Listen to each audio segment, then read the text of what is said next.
Parfait.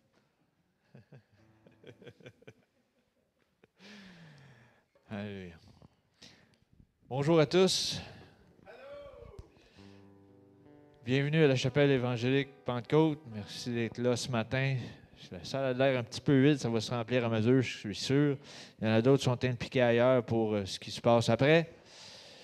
Mais l'important dans tout ça, c'est qu'on prend un temps pour louer l'Éternel, le roi des rois, le Seigneur des seigneurs. Puis on prend le temps aussi pour entendre sa parole. Puis après ça, on va avoir un bon temps pour fraterniser ensemble. Amen. Alléluia. Ce matin, Père éternel, on te rend grâce pour cette journée que tu as faite. Elle est pour nous un sujet de joie. Merci parce que tu es bon envers chacun d'entre nous. Et merci pour ce temps qu'on va avoir ensemble, Seigneur, à partager tes bontés au sujet de ta bonté et ta fidélité. On te donne gloire et honneur qui t'est dû ce matin. Amen. Alléluia. Alléluia. On va débuter avec ce chant. Vous pouvez vous lever, s'il vous plaît. Ce matin, je veux que vous déclarez quelque chose sur votre vie. OK? Il y a des fois qu'on entend toutes sortes de déclarations dans la semaine, etc., puis on entend toutes sortes de commentaires négatifs, etc. C'est bon de se parler des fois. OK? Si on se répond, c'est une autre histoire, là, mais c'est bon de se parler. C'est bon de se parler. Puis ce matin, dites-vous, je suis béni, parce que Dieu me bénit. OK? Puis on va débuter avec ce chant, un petit chant qui amène la joie. Mais déclarez-le sur votre vie, je suis béni. Parce que Dieu est en moi, Dieu agit pour moi, Dieu agit au-delà de ce que je peux demander et penser. Fait que déclarez-le, je suis béni. Alléluia.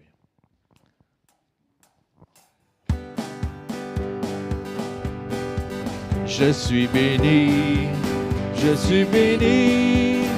Chaque jour que je vis, je suis béni. Le matin quand je me lève et lorsque je dors la nuit, je suis béni. Je suis béni, je suis béni, je suis béni. Chaque jour que je vis, je suis béni. Le matin quand je me lève et lorsque je dors la nuit, je suis béni. Je suis béni, je suis béni, je suis béni. Chaque jour que je vis, je suis béni. Le matin quand je me lève et lorsque je dors la nuit, je suis béni. Je suis béni. Là, dites-le à votre visage aussi, OK? Je suis béni. Mettez un sourire sur votre visage. On recommence ça. Je suis béni. Je suis béni. Chaque jour que je vis, je suis béni.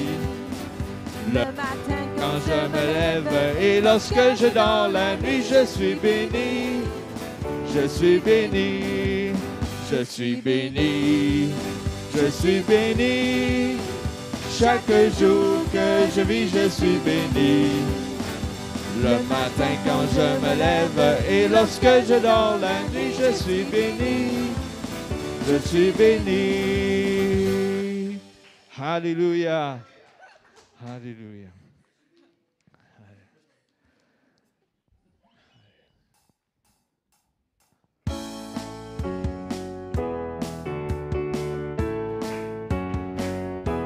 Mais si je laisse au loin, je me tourne vers demain.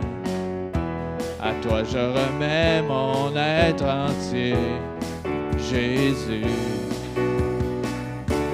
Mes mains sont tendues vers toi, croyant que tout vient de toi. Je sais que tout ce que tu as pour moi est bon, si bon, car voici le jour que Dieu a fait. Il est pour moi un sujet de joie. Voici le jour que Dieu a fait. Il est pour moi un sujet de joie.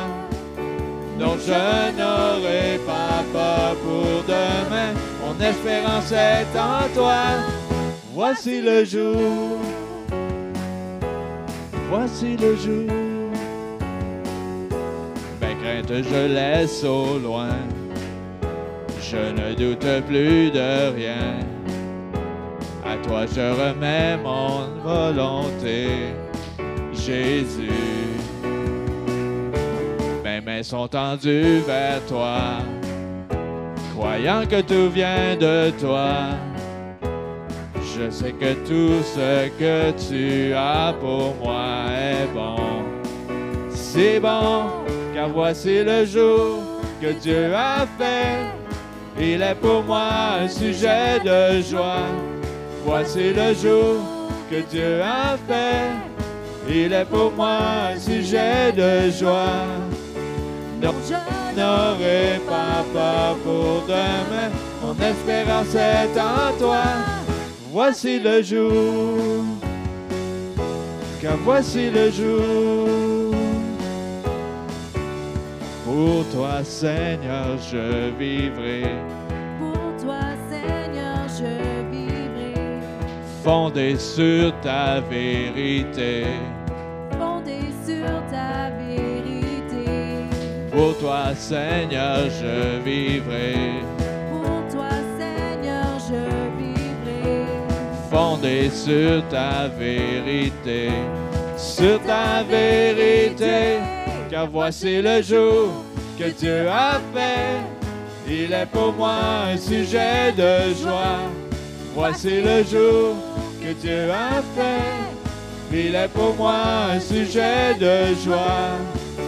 Non, je n'aurai pas peur pour demain. Mon espérance est en toi. Voici le jour. Car voici le jour. Mes craintes je laisse au loin, je ne doute plus de rien. À toi je remets ma volonté, Jésus. Mes mains sont tendues vers toi, croyant que tout vient de toi. Je sais que tout ce que tu as pour moi est bon. C'est bon. Car voici le jour que Dieu a fait. Il est pour moi un sujet de joie. Car voici le jour que Dieu a fait. Il est pour moi un sujet de joie. Non, je n'aurai pas peur pour demain. Mon espérance est en toi. Car voici le jour. Voici le jour pour toi. Pour toi, Seigneur, je vivrai. Pour toi, Seigneur, je vivrai. Fondé sur ta vérité. Fondé sur ta vérité. Pour toi, Seigneur, je vivrai. Pour toi, Seigneur, je vivrai. Fondé sur ta vérité. Sur ta vérité. Car voici le jour que Dieu a fait. Il est pour moi un sujet de joie. Voici le jour que Dieu a fait. Il est pour moi un sujet de joie. Non, je n'aurai pas peur pour demain. Mon espérance est en toi. Voici le jour. Car voici le jour. Car voici le jour. Car voici le jour. Alléluia. Alléluia, Jésus. Alléluia.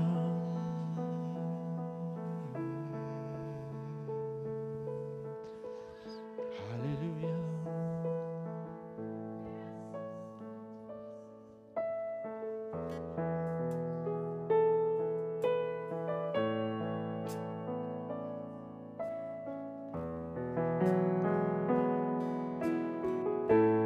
Mon Jésus, mon Sauveur, rien n'est comparable à toi. Toute ma vie, je veux chanter les merveilles de ton amour.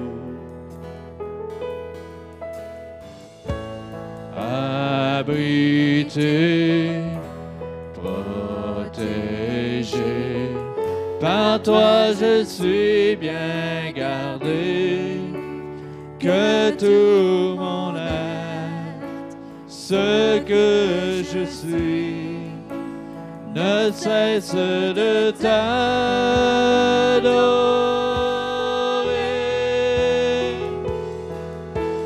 Vers l'éternel poussons des cris de joie.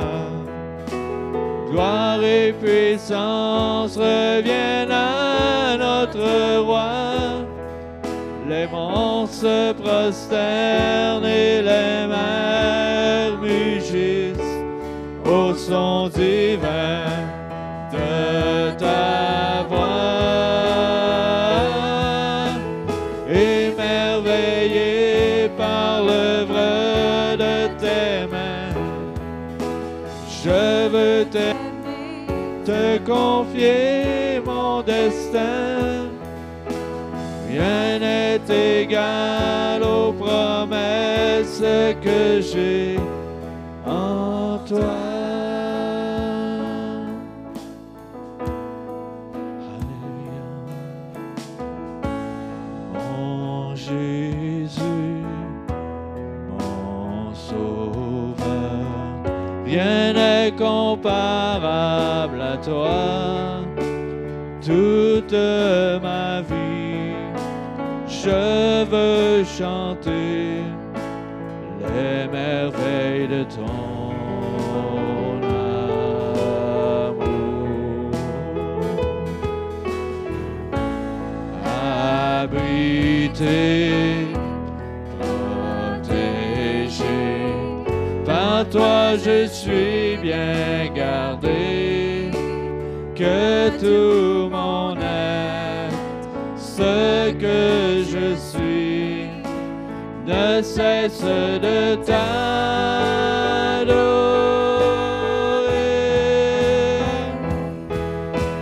Vers l'éternel poussons des cris de joie. Gloire et puissance reviennent à notre roi. Les monstres se prosternent et les mers mugissent au son divin de ta voix. Émerveillé par l'œuvre de tes mains, je veux t'aimer, te confier mon destin. Rien n'est égal aux promesses que j'ai en toi. Vers l'éternel, vers l'éternel poussons des cris de joie. Gloire et puissance reviennent à notre roi.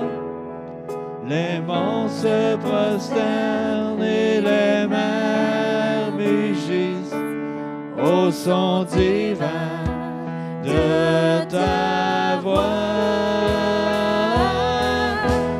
Émerveillé par l'œuvre de tes mains, je veux t'aimer, te confier mon destin. Rien n'est égal aux promesses que j'ai, non rien. Rien n'est égal aux promesses que j'ai, non rien. Rien n'est égal aux promesses que j'ai en toi.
Toi la lumière qui a vu nos ténèbres, ouvre mes yeux, je veux voir.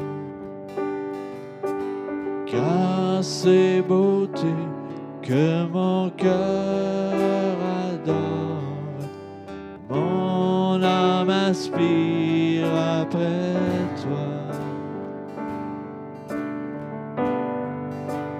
Oui, je te célèbre et je me prosterne. Je veux proclamer ta majesté. En toi tout n'est que grâce, tout est admirable. Dieu, tu es si bon et grand pour moi.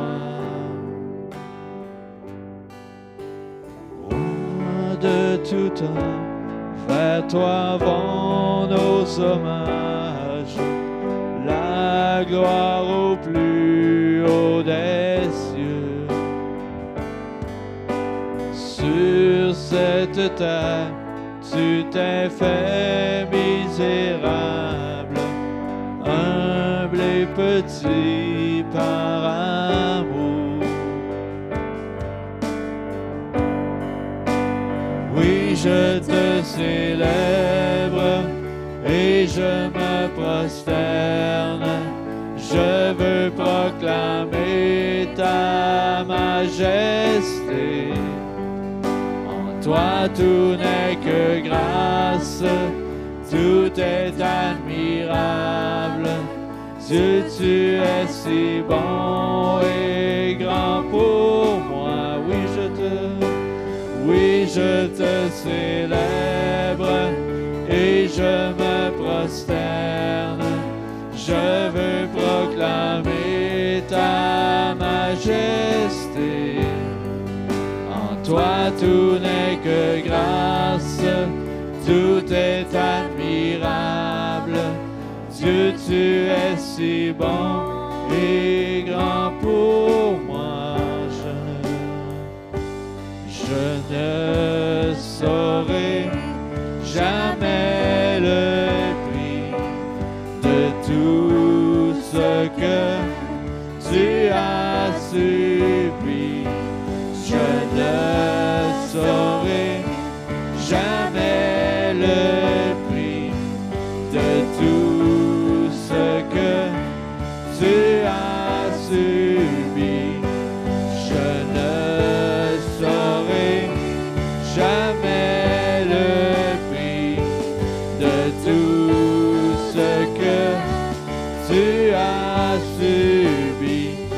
Je ne saurai jamais le prix de tout ce que tu as subi. Oui, je te célèbre et je me prosterne. Je veux proclamer ta majesté. En toi tout n'est que grâce, tout est admirable. Dieu, tu es si bon et grand pour moi. Oui, je te célèbre et je me prosterne. Je veux proclamer ta majesté. En toi tout n'est que grâce, tout est admirable. Dieu, tu es si bon et grand pour moi. Roi de tout temps, roi de tout temps, vers toi vont nos hommages, la gloire au plus haut des cieux. Sur cette terre, tu t'es fait misérable, humble et petit par amour. Oui, je te célèbre. Oui, je te célèbre et je me prosterne. Je veux proclamer ta majesté. En toi tout n'est que grâce, tout est admirable. Dieu, tu es si bon et grand pour moi. Oui, je te célèbre et je me prosterne. Je veux proclamer ta majesté. En toi tout n'est que grâce, tout est admirable. Dieu, tu es si bon et grand pour moi. Oh oui, oui, je te célèbre et je me prosterne. Je veux proclamer ta majesté. En toi tout n'est que grâce, tout est admirable. Dieu, tu es si bon et grand pour moi. Je ne saurais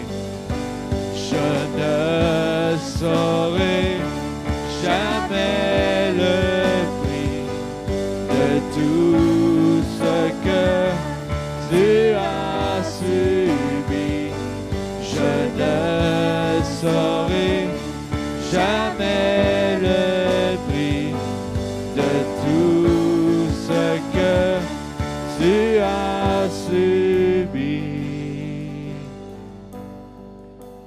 Oui, je te célèbre et je me prosterne. Je veux proclamer ta majesté. En toi tout n'est que grâce, tout est admirable. Dieu, tu es si bon et grand pour moi.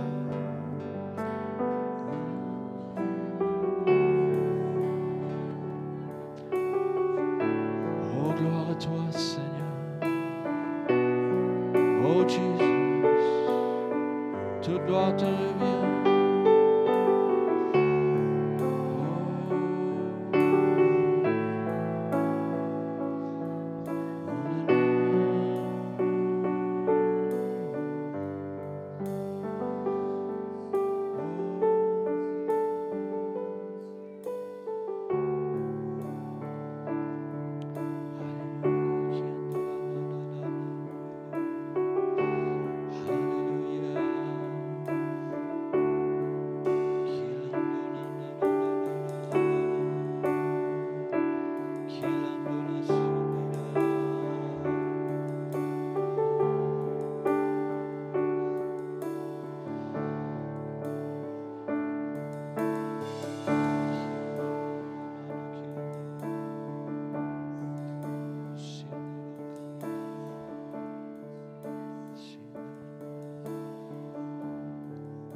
Quand je sonde l'univers,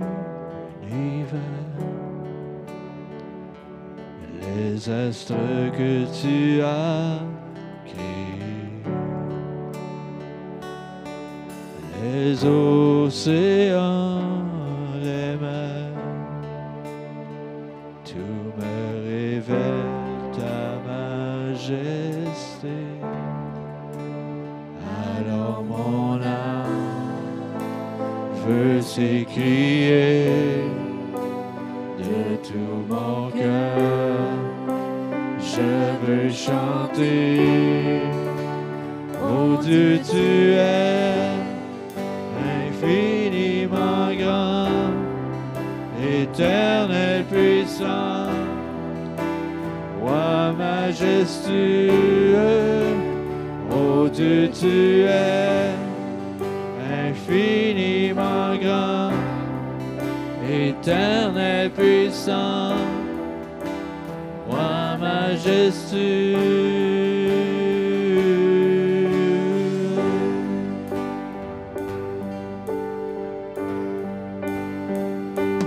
Quand je songe que tu m'as fait,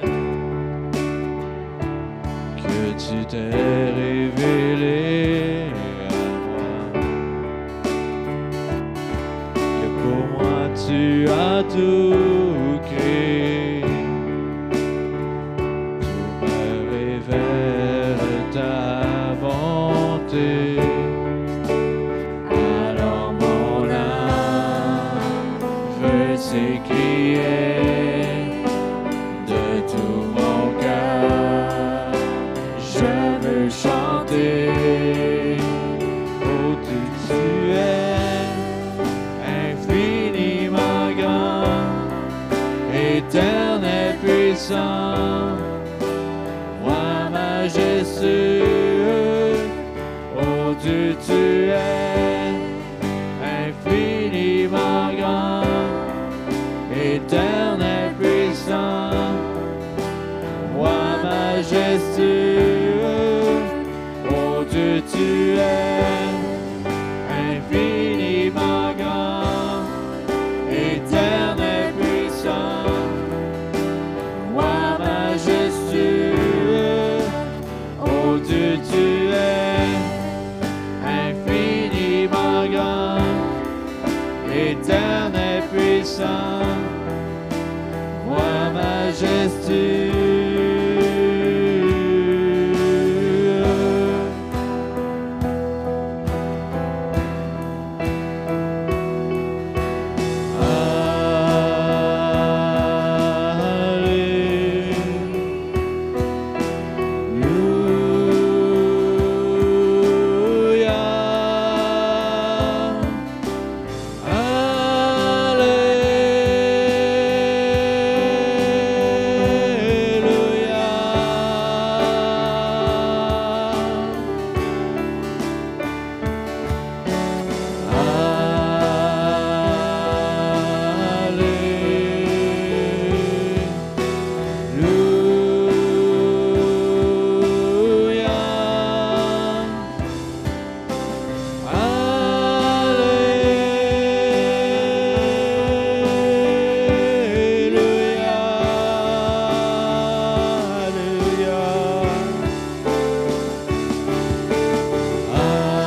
infiniment grand,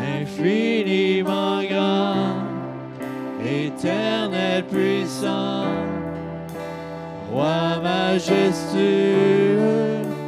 Oh Dieu, tu es infiniment grand, éternel puissant, roi majestueux.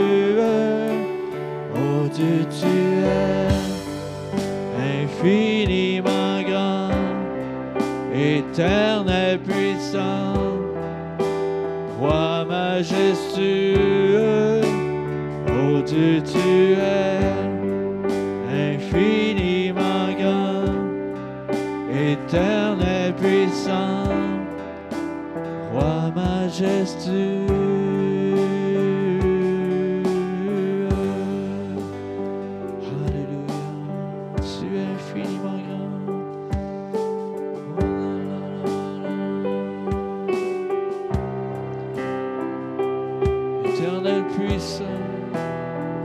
Roi majestueux, majestueux.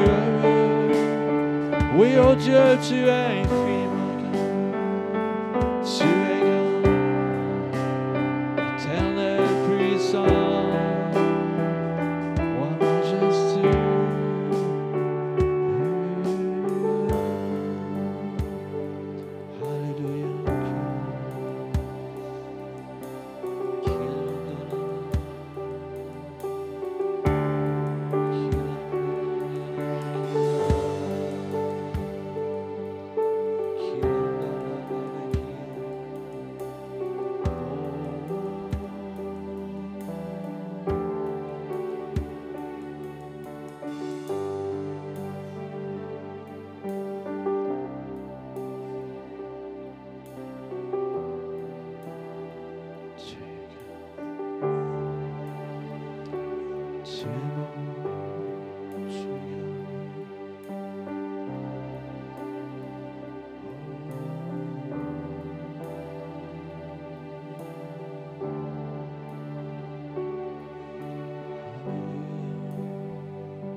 Père éternel, on te remercie pour ta présence ce matin.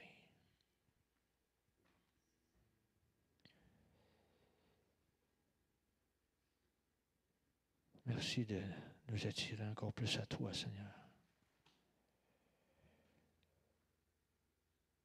Puis merci de nous faire réaliser de ne jamais douter de ta grandeur, de ta provision, de tout ce que tu as pour chacun d'entre nous. Qu'on ne prenne pas ça pour acquis, mais qu'on soit rempli de reconnaissance et de remerciement envers toi. De voir ta gloire qui se manifeste à chaque jour dans chacune de nos vies, sans parfois qu'on le réalise. Mais aide-nous à te remercier à la fin de chaque journée, avant qu'on se couche, de se remercier de ta grandeur. Et le matin, quand on se lève, de te remercier encore pour le souffle de vie, ta grandeur que tu as pour chacun d'entre nous.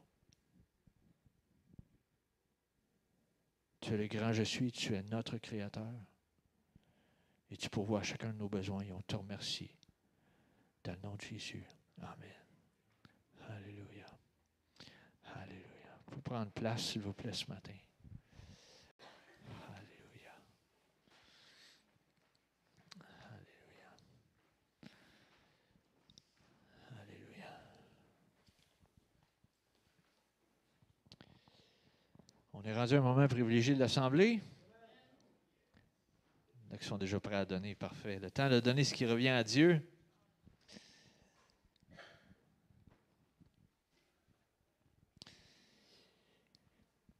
Un court verset ce matin,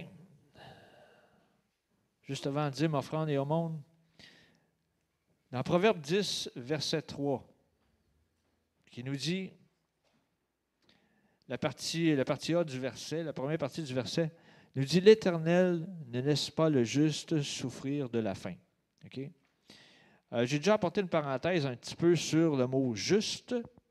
Il y en a qui pensent que le mot « juste », c'est qu'il faut que tu sois parfait dans toutes les facettes de ta vie. C'est pas ça. Le juste, c'est quelqu'un qui cherche à plaire à celui qui l'a enrôlé. OK? Cherche à plaire à, peu importe que ce soit à ton employeur ou tu veux plaire au roi des rois qui t'a créé.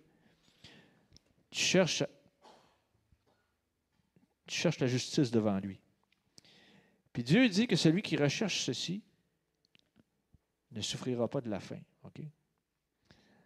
Peu importe si les prix augmentent phénoménalement, il ne te laissera pas souffrir de la faim. Ça, c'est autant une faim spirituelle qu'une faim physique. OK?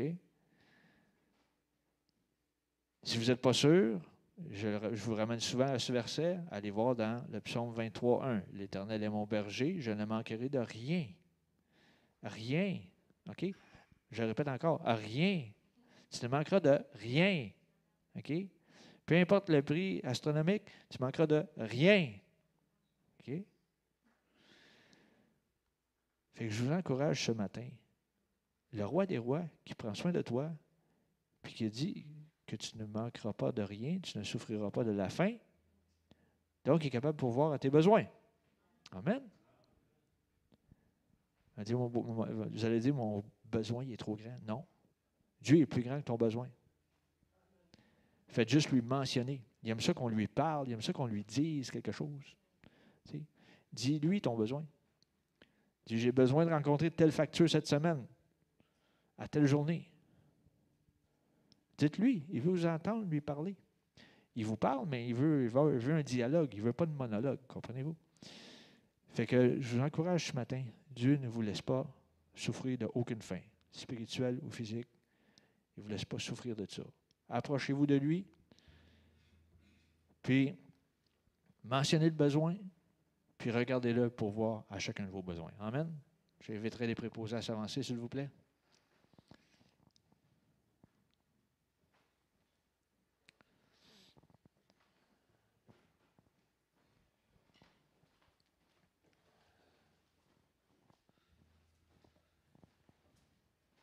Bon, on est rendu à Yves, hein?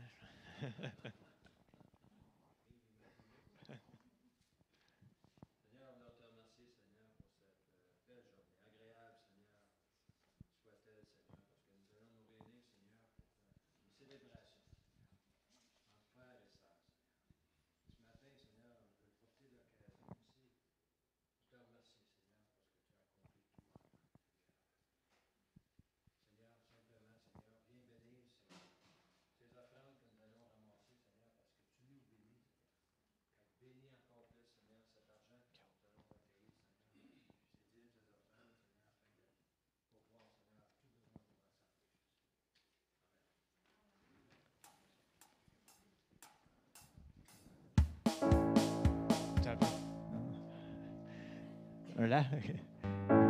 Car voici le jour que Dieu a fait, il est pour moi un sujet de joie.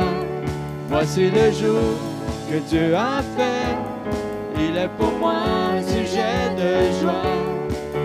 Non, je n'aurai pas peur pour demain, mon espérance est en toi. Voici le jour, que voici le jour. Car voici le jour, car voici le jour. Il faut que la machine à hot dog soit partie, là. Ça va bien? C'est une belle ambiance festive ce matin, c'est le fun. Cet été, je priais beaucoup avec parce que vous avez vu qu'on a des groupes de prière le matin, le mardi matin. Puis je priais souvent avec le groupe de prière pour que cette période estivale soit pour vous, pour l'Église de la Chapelle, pour chaque personne, un temps de repos et de rafraîchissement. Je priais ça pour vous. Je sais que ce n'est pas tout le monde qui a pris des vacances pendant l'été. Il y en a qui ont continué à travailler. Mais vous savez que même si on travaille, on peut vivre des temps de rafraîchissement dans le Seigneur. Puis ce matin, j'aimerais ça qu'on prenne le temps de juste se reposer. Fait que on a pris du temps dans la présence de Dieu. Ça en est un temps un temps où on peut se désaltérer, boire de la présence de Dieu, mais dans la parole aussi, parce que la Bible a dit que la parole est comme de l'eau. Puis, je vous invite ce matin à juste relaxer. Vous n'avez même pas besoin de prendre de notes à matin. Faites juste suivre les versets vont être en arrière. Si jamais vous voulez revenir, qu'il y a des choses qui vous ont touché, vous avez juste à aller sur le site web, sur le site YouTube, à les réécouter, puis là, vous pourrez les réécrire, vos versets. Mais ce matin, je vous invite à relaxer. Fait que, mon mari d'amour, est-ce que tu pourrais m'apporter ma bouteille d'eau, s'il te plaît, que j'ai oubliée là? Hein? J'en ai deux, oui. Je suis bénie. Il y en avait une qui était pour Donald, je pense. Puis, quand vous allez écouter la parole ce matin, je vous invite à juste ouvrir vos cœurs, à boire, tout simplement croire, si vous le voyez dans la parole, bien évidemment, et si que vous voyez que c'est bon, que ça confirme, le Saint-Esprit en dedans, il vous confirme. Faites juste ouvrir vos cœurs, recevoir, croire, boucher les trous des « ouais, mais ». Parce que, tu sais, notre réservoir, là, des fois, il y a des trous dedans. Fait que quand on a des trous, bien, on a beau boire, bien, ça coule. Ça, c'est une tank de gaz qui est trouée. Tu n'iras pas loin avec ton char parce que ça coule. Fait que boucher les trous des « ouais, mais ». « Ouais, mais c'est pas ça que je vois. Ouais, mais c'est pas comme ça que je suis. Ouais, mais pourquoi? Combien de temps? Jusqu'à quand? » Bouchez ces trous-là. Faites juste dire « Seigneur, tu l'as dit. J'y crois.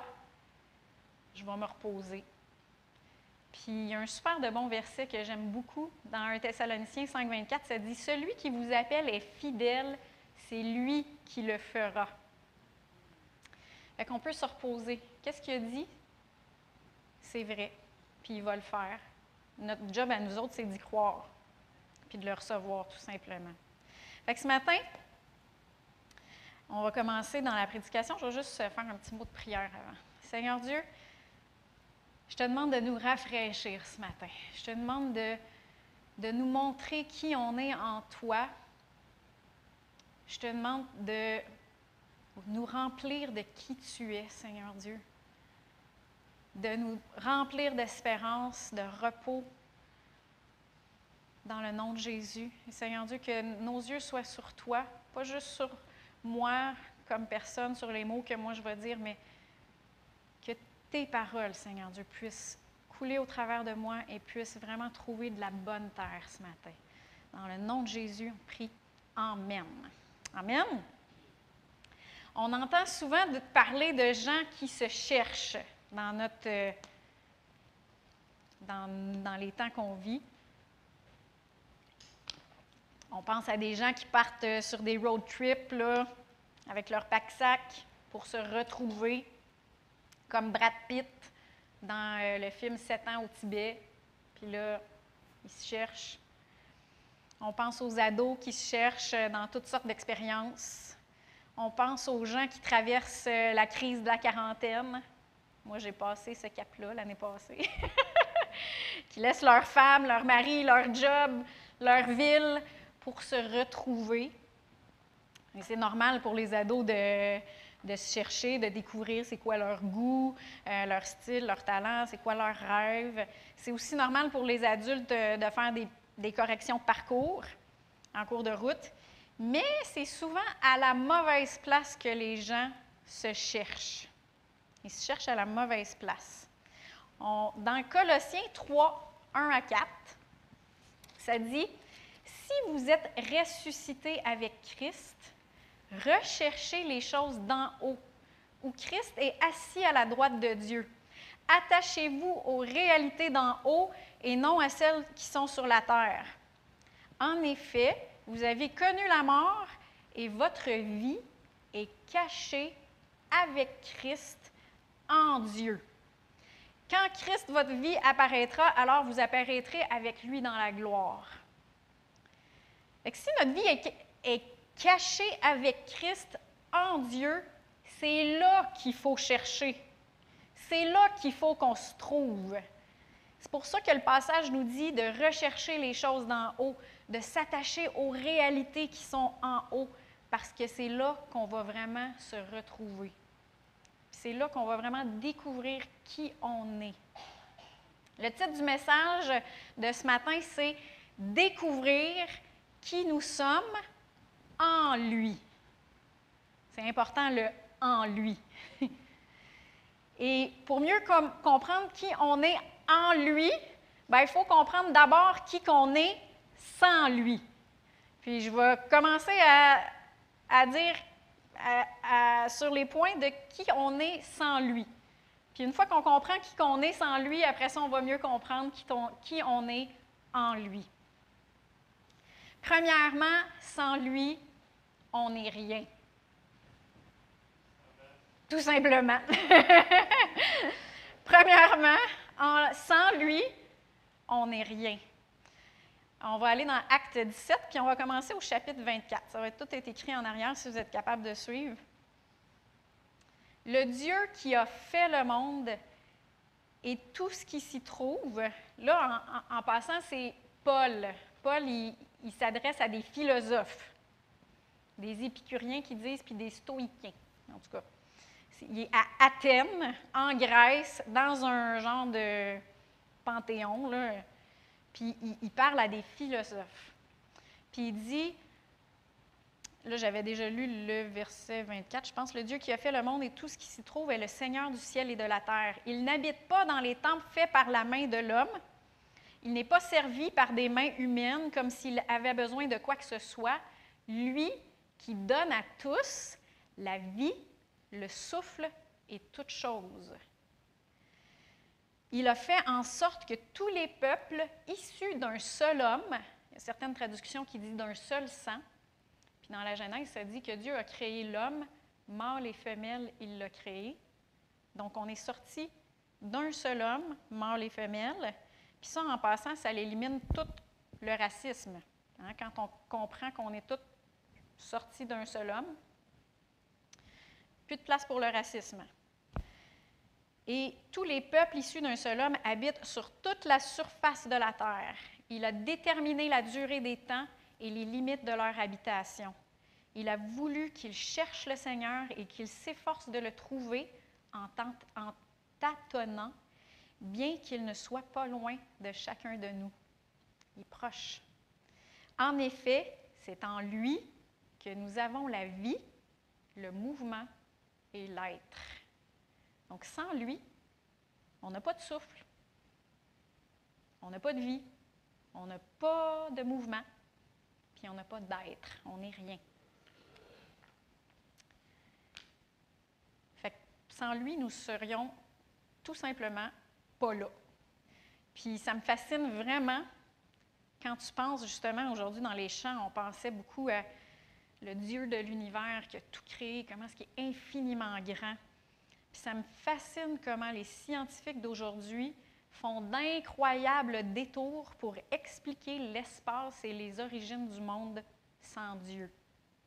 Moi, ça me fascine, parce que juste en regardant l'espace, tu ne peux même pas tout comprendre. Tu ne peux même pas te mettre ton intelligence autour tellement que c'est grand. Puis si tu t'en vas dans le contraire, au plus petit, puis que tu regardes les atomes, moi, ça me fascine que quelque chose qui est dur comme ça Si tu t'en vas dans le plus petit, ben c'est rempli d'espace. Il y a des atomes qui tournent un peu, puis ils sont tous super espacés, puis ils sont tous tenus ensemble avec de l'énergie. En tout cas, fait qu'il y a plein de choses qu'on ne voit pas, dans le fond, dans du solide. Moi, ça me fascine. Puis ça me fascine comment est-ce que les scientifiques font des détours pour expliquer le monde sans Dieu. Bien, il y a eu un Big Bang. OK. S'il n'y avait rien avant, qu'est-ce qui a causé le Big Bang? Bien, c'est de l'énergie. OK. Où est-ce qu'elle vient, cette énergie-là? Il y a eu des conditions favorables à la vie qui ont permis aux cellules vivantes d'évoluer sur des millions d'années. Oui. Comment est-ce que la première cellule est arrivée? Moi, je me souviens d'une loi physique en secondaire 2 qui nous disait « Rien ne se crée ». C'est quoi tout ça? Rien ne se crée, rien ne se perd, tout se transforme. Fait que si rien ne se crée, d'où est-ce que ça vient, tout ça? La vérité, c'est qu'on enseigne dans nos écoles une théorie comme si c'était un fait. C'est une théorie sans Dieu, mais il l'enseigne comme si c'est un fait. Puis si on ose la contredire, bien, on est perçu comme des primitifs, des naïfs, des non-éduqués. Mais la Bible, dans le fond, elle ne contredit pas la véritable science. Dans Romains 1,20, ça dit « En effet, les perfections invisibles de Dieu, sa puissance éternelle et sa divinité se voient fort bien depuis la création du monde. Elles se comprennent par ce qu'il a fait. Ils sont donc inexcusables. » Ça veut dire que si tu regardes le ciel et que tu as un petit once d'humilité, tu vas le voir. Tu vas voir Dieu. Puis personnellement, moi, en tout cas, je trouve que ça prend plus de foi de croire en la théorie de l'évolution que de croire en la création. Ça, c'est ma... Je trouve que c'est plus facile pour moi de croire en la création qu'en l'évolution. Mais en fait, Dieu a doté sa création d'une grande capacité d'adaptation. C'est pour ça qu'on a des différentes couleurs de peau. C'est pour ça aussi que Lisa, elle n'a pas de dents de sagesse. Puis qu'elle n'a pas d'appendice. Elle est vraiment évoluée. C'est un être évolué. Mais on a beaucoup de, tu sais, c'est ça, on a un grand pouvoir d'adaptation, mais c'est Dieu qui a mis ça en dedans de nous autres. Ça c'est vrai, j'y crois. Et puis là, ce matin, je sais que je ne réponds pas à toutes les réponses sur la création. Hein, et ça suscite plein, ouais, mais pourquoi ça, puis pourquoi ça, puis pourquoi ça? Puis... Mais le point que je voulais faire ce matin, c'était vraiment que sans lui, on n'est rien. On n'est pas là. Deuxièmement, sans lui, on ne peut pas rien faire. Dans Jean 15, 5, ça dit « Je suis le cep, vous êtes les sarments. Celui qui demeure en moi et en qui je demeure porte beaucoup de fruits, car sans moi, vous ne pouvez rien faire. » Ça, c'est sans Dieu. Mais comment ça, sans lui, on ne peut pas rien faire? Si on pense à Céline Dion, à Elon Musk, à Bill Gates, ils ne sont pas chrétiens, puis pourtant, ils ont fait des grandes choses. Comment ça, est-ce qu'on dit que sans lui, on ne peut pas rien faire? Et tantôt, j'ai mentionné dans Éphésiens 2,10, « En réalité, c'est lui qui nous a fait, et nous avons été créés en Jésus-Christ pour de bonnes œuvres, que Dieu a préparées d'avance, afin que nous les pratiquions. » Dieu a préparé d'avance pour nous des bonnes œuvres pour que nous les pratiquions. Il a placé en dedans de nous du potentiel, du talent, des habiletés, même avant notre naissance, pendant qu'on était dans le ventre de notre mère. Puis on est né avec ces talents-là. Dans Jérémie 29, 11, ça dit « En effet, moi je connais les projets que je forme pour vous. » Dieu a des bons plans pour nous. Puis dans Éphésiens 1, 5 et 6, ça dit « Dans son amour, il nous a prédestinés à être ses enfants adoptifs par Jésus-Christ. » C'est ce qu'il a voulu, dans sa bienveillance. Pourquoi? pour que nous célébrions la gloire de sa grâce, dont il nous a comblés dans le bien-aimé. Fait qu'il nous a créés pour qu'on célèbre la gloire de sa grâce. Fait que Dieu a des bons plans pour nous. Il a placé en nous ce potentiel pour qu'on célèbre la gloire de sa grâce. Mais maintenant, on peut se servir de ce potentiel-là comme qu'on veut. On peut s'en servir pour nous servir nous-mêmes, pour nous glorifier nous-mêmes. J'ai travaillé fort, regarde ce que j'ai accompli, regarde ce que j'ai fait. Je suis un autodidacte, je suis un autosuffisant, je suis capable de faire ça. Mais dans le fond, sans lui, on ne serait pas capable. On peut aussi s'en servir, par contre, pour célébrer la gloire de sa grâce. Dans le sens qu'on peut dire, c'est Dieu qui me donne la capacité de faire ça. Si je peux t'aider aujourd'hui, c'est parce que Dieu t'aime. Puis au lieu d'amener les gens à nous, on l'amène à lui. Puis on le célèbre. C'est une manière de le célébrer.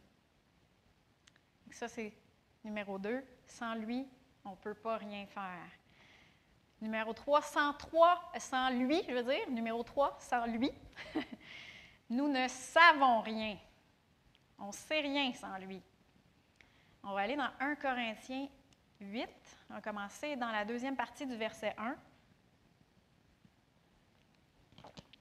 La connaissance rend orgueilleux, mais l'amour édifie. Si quelqu'un croit savoir quelque chose, il ne connaît encore rien comme il faudrait connaître.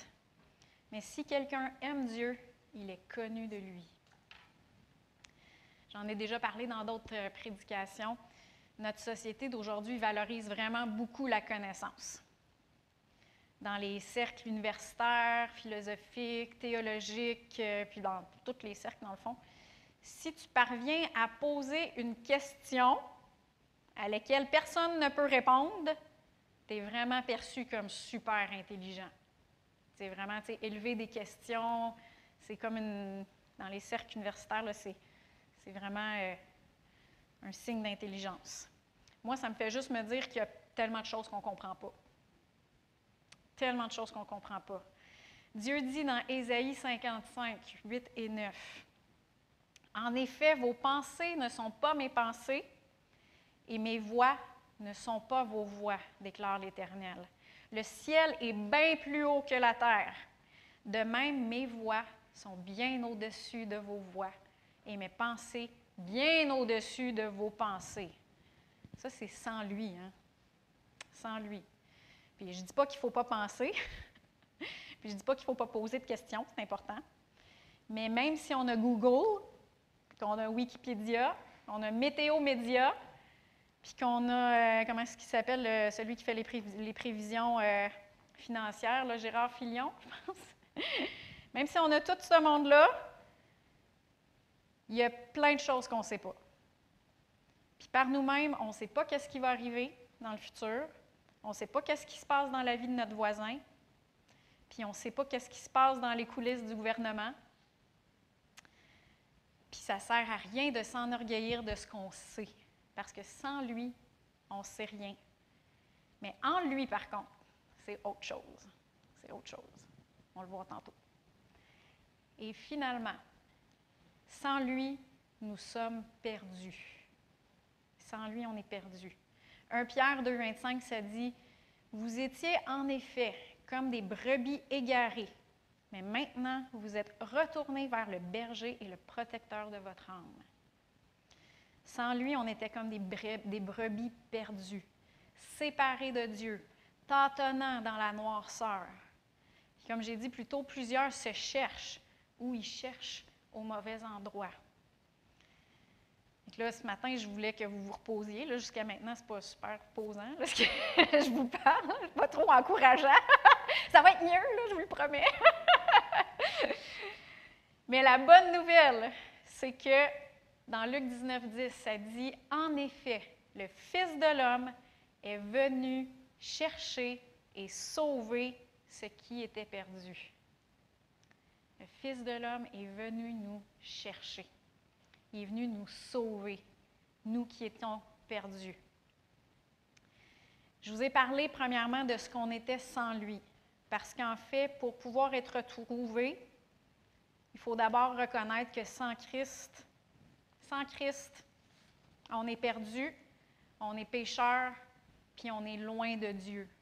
Puis quand on va réaliser ça, c'est là qu'on va faire appel à lui. C'est là qu'on va s'approcher de lui. Puis ensuite, il faut croire et recevoir ce que Jésus a fait pour nous réconcilier avec Dieu. C'est super important. Dans Éphésiens 2, 13, ça dit « Mais maintenant, en Jésus-Christ, en lui, en Jésus-Christ, vous qui étiez autrefois loin, vous êtes devenus proches de Dieu, par le sang de Jésus-Christ. » C'est important de faire appel à lui.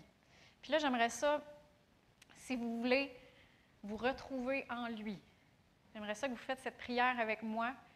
Tous ceux, même ceux qui l'ont déjà faite, refaites-la, reconsacrez-vous à Dieu. Et ceux qui ne l'ont jamais faite, faites-la de tout votre cœur. Et vous ne serez plus sans lui. Vous ne serez plus perdus. Vous allez être retrouvés en lui. Jésus, je reconnais que sans toi, je suis perdu.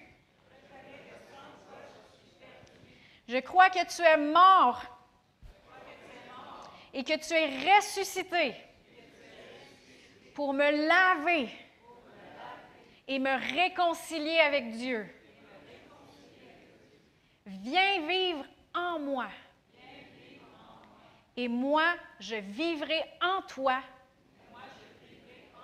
Et je vivrai pour toi. Amen. Amen. Si vous avez fait cette prière-là sincèrement, vous êtes maintenant en lui. En lui. Et c'est maintenant super important de découvrir qui vous êtes en lui. Puis où est-ce qu'on découvre qui on est en lui? C'est pas dans les expériences de notre passé, c'est pas dans ce que les autres pensent de nous autres, c'est pas dans ce qu'on voit ou dans ce qu'on ressent. En fait, ça n'a pas rapport avec nous. Ça a rapport avec lui. Puis, on va se trouver dans la parole de Dieu. Particulièrement, pour ceux qui sont nouveaux dans la famille de Dieu, dans les épîtres. Les épîtres, c'est juste un autre mot pour les lettres que les apôtres ont écrites aux églises. Et c'est vraiment là qu'on trouve particulièrement qui on est en Christ. Dans Jacques 1, on commence au verset 23, on voit comment est-ce que c'est important de découvrir qui on est en Jésus-Christ et de ne pas l'oublier. Ce verset-là, ce passage-là, compare la parole de Dieu à un miroir. Fait que là, tu vas voir dans la parole de Dieu, puis là, tu te regardes dans le miroir, puis tu découvres qui tu es en lui. Le passage se dit, en effet, si quelqu'un écoute la parole et ne la met pas en pratique, il ressemble à un homme qui regarde son visage dans le miroir de la parole, et qui, après s'être observé, s'en va et oublie aussitôt comment il était.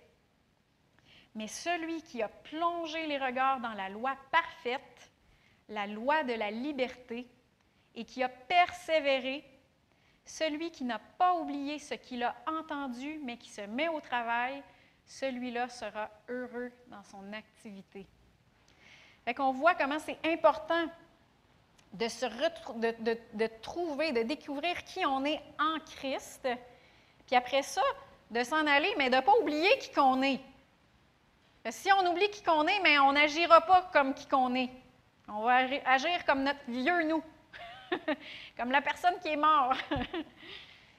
Mais si on regarde qui on est en Christ, puis la parole a dit, si on regarde dans la loi parfaite, la loi de la liberté.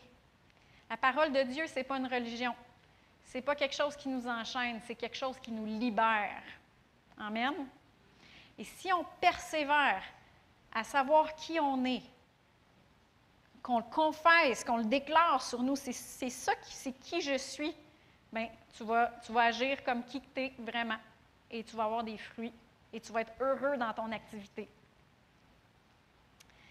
Donc, on a vu 4 choses qu'on était sans lui. Maintenant, on va voir quelques points, puis je fais juste être à la surface un peu du sujet, mais on va voir quelques points de qui on est en lui. Premièrement, en lui, nous sommes une nouvelle créature. Dans 2 Corinthiens 5, 17, ça dit « Si quelqu'un est en Christ, en lui, il est une nouvelle créature. Les choses anciennes sont passées, et voici, toutes choses sont devenues nouvelles. » Les choses anciennes sont passées, de ton ancienne vie sont passées, et maintenant, tu es une nouvelle créature en lui. C'est important de s'identifier à notre nouveau nous en Christ, et non à notre vieux nous, notre vieil homme. Quand on donne notre vie à Jésus, il y a des choses qui meurent instantanément de notre ancien nous. Il y en a qui ont déjà raconté comment est-ce que quand ils ont donné leur vie au Seigneur, ils ont arrêté de sacrer. Puis ils ne s'en ont même pas rendu compte. C'est comme ça s'est fait naturellement. Il y en a d'autres qui ont donné leur vie à Jésus, puis instantanément, ils ont été délivrés de la drogue. Instantanément. Mais il y en a d'autres choses qu'il faut mettre à mort. Il y a d'autres choses qu'il faut qu'on mette à mort. Puis pour mettre à mort quelque chose dans nos vies, il faut premièrement reconnaître que cette partie-là, c'est plus nous. C'est notre ancien nous. Maintenant, on est une nouvelle créature. Puis, si on reconnaît que cette partie-là qu'on veut qu'il meure est plus nous, puis qu'on est une nouvelle créature, on va reconnaître qu'elle n'a plus de puissance sur nous. Puis, on va vivre la vie qu'on est vraiment notre nouvelle créature. C'est important, première chose, de savoir, de découvrir qu'on est une nouvelle créature en Christ. Deuxième chose, en lui, nous sommes enfants de Dieu. On est enfants de Dieu. Romains 8, 15 à 17, c'est tellement un beau passage, je trouve. Ça dit « Et vous, vous n'avez pas reçu un esprit d'esclavage pour être encore dans la crainte, mais vous avez reçu un esprit d'adoption par lequel nous crions « Abba, Père ». Abba, ça veut dire papa. Papa, Père. L'Esprit lui-même rend témoignage à notre esprit que nous sommes enfants de Dieu. Or, si nous sommes enfants, nous sommes aussi héritiers. Héritiers de Dieu et co-héritiers de Christ, si toutefois nous souffrons avec lui afin de prendre aussi part à sa gloire. C'est tellement important de comprendre et de croire que Dieu, c'est notre papa, que nous sommes ses enfants chéris. Nous avons été désirés du Père, le Père céleste, et lui, il voulait une famille. Puis il nous a toutes faites différents, puis il nous aime sans aucune considération de personne. Il n'y a pas de favori, il n'y a pas de préféré. Puis le degré de proximité qu'on a avec lui, par contre, ça dépend de nous. Ça ne dépend pas de lui. Lui, il n'y a pas de favori. Si on est plus proche de lui ou plus loin de lui, ça dépend de nous autres. Comment est-ce qu'on se perçoit? C'est beaucoup ça. Comment est-ce qu'on se perçoit? Si on se perçoit comme un enfant chéri, comme un enfant de Dieu qui nous aime, on va dire comme Jean, puis on devrait dire ça de nous-mêmes, « Moi, je suis un disciple que le Seigneur aime. » Puis Jean, il disait ça de lui-même, puis regardez comment est-ce qu'il était proche de lui. Il dit, « Moi, je suis un disciple que le Seigneur aime. » Et c'est ça qui a fait qu'il était proche de lui. Pas parce que Jésus avait des préférés. C'est parce que Jean, c'est lui qui s'est approché de lui. Quand on comprend ça, on ne sera plus dans la crainte. Ça dit, vous n'avez pas reçu un esprit d'esclavage pour être encore dans la crainte. On n'aura plus peur. Parce que si on est ses enfants, puis on sait qu'il nous aime, on sait qu'il va prendre soin de nous. Quelle maman et papa ne veut pas prendre soin de ses enfants? Un bon maman et une bonne maman et un bon papa veut prendre soin de ses enfants. Puis non seulement on est ses enfants, mais on est en plus ses héritiers, puis ses co-héritiers avec Christ. Fait que c'est des choses qu'il faut vraiment saisir. Deuxième chose, en lui, nous sommes enfants de Dieu. Troisième chose, en lui, nous pouvons tout. La Bible a dit dans Philippiens 4,13, « Je peux tout par celui qui me fortifie, Christ. » C'est lui qui me fortifie. Est-ce que ça veut dire que les circonstances vont être toujours faciles? Non. Le verset juste avant, le verset qui vient avant Philippiens 4,13, c'est Philippiens 4,12. Et le Philippiens 4,12, ça dit « Je sais vivre dans la pauvreté et je sais vivre dans l'abondance. Partout, en toutes circonstances, j'ai appris à être rassasié et à avoir faim, à être dans l'abondance et à être dans le besoin. Tout par celui qui me fortifie, Christ. » Fait que ça veut dire que peu importe la situation, on sait qu'il va prendre soin de nous et on sait qu'il va nous donner la force de s'en sortir. Amen. Est-ce qu'il y en a qui ont déjà dit je suis peu capable? Mais moi? Je suis la seule?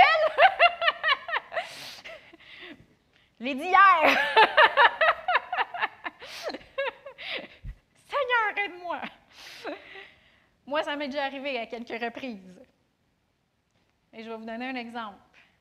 Quand j'étais dans mon premier trimestre de grossesse à Émilie, j'étais fatiguée, j'avais mal au cœur. Premier trimestre de grossesse. Mon petit Olivier de 1 an, il se levait à 5 heures du matin. Et je travaillais à temps plein pour ramasser le plus de RQAP possible, ceux qui ont eu profité à avoir du RQAP. Et je voyais du noir, j'étais à bout. Je pleurais le soir à Joël, je ne suis plus capable. Puis un soir, j'écoutais une prédication de pasteur Chantal Paulus, ceux qui la connaissent. Puis la parole de Dieu est devenue vivante. Puis j'ai compris que ce que le diable, il voulait, dans le fond, c'était de voler ma foi. Il voulait me voler ma foi. Puis quand j'ai compris ça, peut-être que vous autres, vous savez dire, oh, je ne comprends pas, moi, ça ne me fait rien. Moi, quand j'ai compris ça, c'est comme si j'ai reçu un souffle de vie à l'intérieur. J'ai reçu la capacité, j'ai senti littéralement un poids s'enlever de moi. Et cette parole-là m'a fortifiée. Et j'ai été capable. J'ai continué. Mon petit gars, il a continué à se lever à 5 heures du matin et j'étais encore enceinte. Et j'ai continué à travailler à temps plein jusqu'au, je pense que c'était 26 semaines, même peut-être plus. Je pense qu'il m'avait... mais j'ai reçu la force. Dieu m'a vivifiée par sa parole, par son esprit. Il m'a donné la force. Je peux tout par celui qui me fortifie, Christ. C'est correct de dire, Seigneur, en moi-même, j'ai plus la force. Ça, c'est quand on est en nous-mêmes. Mais en toi, Seigneur, je peux tout, parce que c'est toi qui me fortifie. Puis des fois, c'est dans ces situations-là qu'il faut le dire le plus. Je peux tout. Je sens que je suis à bout, mais là, je suis plus sans toi, Seigneur. Je suis en toi. Amen. Quatrième chose, en lui, nous avons toute connaissance. 1 Jean 2,20, ça dit, « Quant à vous, vous avez l'onction donnée par celui qui est saint et vous avez toute connaissance. » Qu'est-ce que ça veut dire, ça, vous avez toute connaissance? Ça ne veut pas dire qu'on sait tout sur notre voisin et qu'on n'a plus besoin d'aller à l'école. C'est pas ça que ça veut dire. Il faut toujours interpréter la Bible par la Bible. Hein? On ne peut pas juste prendre un verset comme ça et dire « moi, je sais tout ». C'est pas ça que ça veut dire. Paul dit dans 1 Corinthiens 13, la deuxième partie du verset 12, ça dit « Aujourd'hui, je connais partiellement, mais alors je connaîtrai complètement, comme j'ai été connu. » Ça veut dire ici, sur terre, on connaît partiellement. Au ciel, on va connaître complètement. Fait que sur terre, notre connaissance est partielle. Mais quand Jean, ici, nous parle que nous avons l'onction, il nous parle du Saint-Esprit. Sans lui, on est extrêmement limité dans notre connaissance. Mais en lui, on a le Saint-Esprit. La Bible a dit que le Saint-Esprit, c'est notre aide. Puis dans Jean 16, 13, ça dit « Quand le défenseur », il y a d'autres traductions qui disent « Quand le consolateur sera venu, l'Esprit de la vérité, il vous conduira dans toute la vérité. Car il ne parlera pas de lui-même, mais il dira tout ce qu'il aura entendu et il vous annoncera les choses à venir. » Fait qu'en lui, on n'est plus limité. Le Saint-Esprit va nous conduire dans toute la vérité de la parole, puis il va nous annoncer les choses à venir.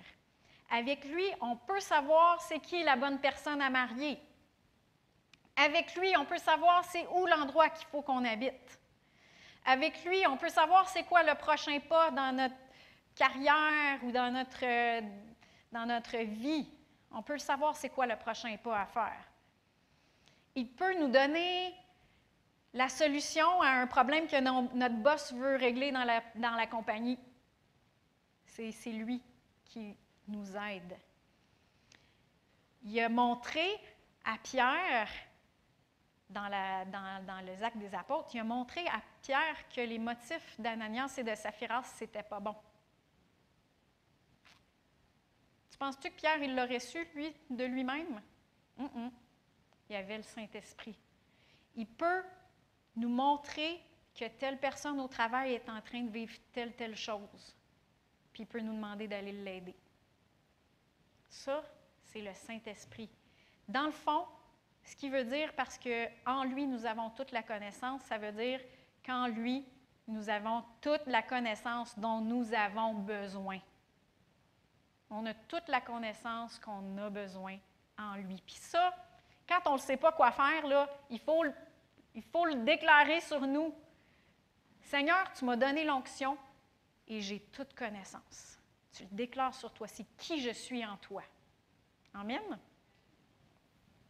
Et dernièrement, finalement, c'est mon dernier point. On va pouvoir aller se préparer pour s'amuser, manger et avoir du bon temps ensemble. En lui, nous sommes retrouvés et nous sommes cachés. Dans 1 Pierre 2, 25, je l'ai dit tantôt, c'est le même verset. « Vous étiez en effet comme des brebis égarées, mais maintenant, vous êtes retournés vers le berger et le protecteur de vos âmes. » Dans les évangiles, Jésus a raconté plusieurs paraboles concernant, par exemple, la brebis perdue, le sou qui a été perdu. Puis il raconte comment que la personne qui avait perdu sa brebis ou la personne qui avait perdu son sou a tout laissé les autres affaires qu'elle avait. Les autres brebis, elle a fait le ménage de toute sa maison pour retrouver son sou ou pour aller retrouver sa brebis. Elle a fait des grands efforts, puis c'est la même chose. Puis quand la brebis puis le sou ils ont été retrouvés, qu'est-ce qui s'est passé? Il y a eu un party. C'était la fête quand ils ont retrouvé le sou ou la brebis perdue. C'est la même chose pour Dieu. Dieu il a fait de grands efforts pour venir nous chercher. Mais nous, maintenant, notre part, c'est de retourner vers notre berger et le protecteur de notre âme. Une fois qu'il nous a retrouvés, qu'est-ce qu'il a fait? Il nous a pris. Il nous a cachés en lui. Colossiens 3:3, « En effet, vous avez connu la mort et votre vie est cachée avec Christ en Dieu. » De quoi est-ce qu'il nous cache? Est-ce qu'il nous cache de nous-mêmes pour qu'on ne puisse pas savoir qui qu'on est en lui? Il ne nous cache pas de nous-mêmes. Il nous montre tout dans sa parole qui on est en lui. C'est là qu'il faut qu'on se cherche puis qu'on se trouve en lui. Mais il nous cache de l'ennemi de notre âme. C'est de l'ennemi qui nous cache. Jean 10, 28 et 29, Jésus il dit « Je leur ai donné la vie éternelle, elles ne périront jamais, et personne ne pourra les arracher de ma main. Mon Père qui me les a donnés est plus grand que tous, et personne ne pourra les arracher à la main de mon Père. » Fait que le Seigneur, il nous a cachés en lui, il nous a cachés dans sa main. Et il n'y a pas personne qui peut nous arracher à sa main. On est cachés en lui. Et ça, il faut tellement découvrir qui on est, puis il faut le déclarer. Il n'y a pas personne qui peut m'arracher à sa main. Il n'y a pas personne. La seule personne qui peut nous sortir de sa main, c'est nous-mêmes. C'est nous-mêmes. C'est pour ça que Dieu il dit « Demeurez dans mon amour. Demeurez dans mon amour. » Fait que conclusion, je vous encourage à demeurer dans son amour. Mettez votre nez dans la parole de Dieu. Découvrez qui lui, il est, premièrement, qui il est, et ensuite, découvrez qui vous êtes en lui. Ça, c'est la bonne place à se trouver.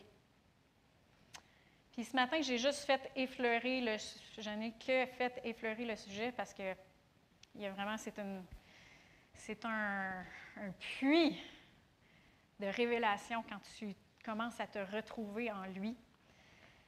Une fois que tu trouves qui tu es en lui, tu trouves quelque chose. Ah, c'est ça que la Bible a dit que je suis. OK. Faites juste le croire, tout simplement. Relâchez votre foi en déclarant de votre bouche. C'est ça que Dieu a dit que je suis, bien, c'est ça que je suis. Amen? Il faut le déclarer, il faut le croire. Puis c'est comme ça qu'on se repose. Persévérez, même si vous ne le voyez pas tout de suite avec vos yeux. Parce que si vous persévérez dans les réalités célestes, vous allez vivre les réalités célestes ici, sur la terre. C'est pour ça qu'il dit, pensez à ce qui est en haut. Cherchez les choses qui sont en haut. Pourquoi? Parce qu'il veut que vous les viviez ici sur la terre. Vraiment. Puis si vous êtes intéressé à en savoir plus sur qui vous êtes en lui, comme je vous ai donné tantôt dans les épîtres, dans les lettres, à partir de Romains, ça c'est vraiment les épîtres dans le Nouveau Testament. C'est beaucoup là que Dieu nous parle de qui on est en lui. Mais il y a aussi ce petit mini-livre qu'on a de disponible en location. Là, je le lis en anglais parce que nous autres, on l'a en anglais, mais dans notre bibliothèque en arrière, on a le petit mini-livre de Kenneth E. Hagin qui s'appelle « En lui ». Vous pouvez le louer à la bibliothèque. On ne l'a pas à l'achat, par contre. On ne l'a pas disponible à l'achat, mais ce merveilleux petit livre ici, « Bienvenue dans la famille de Dieu », le chapitre 6, c'est ce livre-là intégralement. Fait que si vous aimeriez l'avoir, l'acheter pour pouvoir l'avoir, vous avez juste à acheter Bienvenue dans la famille de Dieu, puis ce petit mini-livre-là, c'est le chapitre 6, dans le fond, de ce livre-là. Puis ça, c'est pas cher, là, c'est 14$. Fait que, en tout cas, je fais juste une petite pub. Lui, il est disponible à l'achat en arrière dans notre bibliothèque.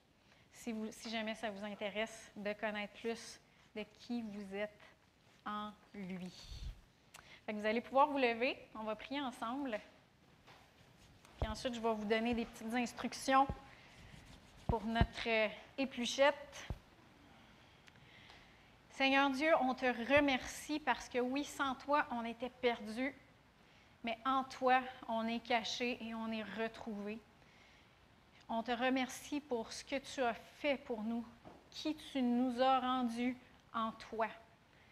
Et Seigneur Dieu, aide-nous à plonger nos regards dans la loi parfaite de la liberté et de ne pas oublier qui nous sommes en toi. Et alors, tu vas pouvoir nous libérer et on va pouvoir porter du fruit parce que c'est toi qui nous as appelés, c'est toi qui es fidèle et c'est toi qui le feras en nous. En le nom de Jésus,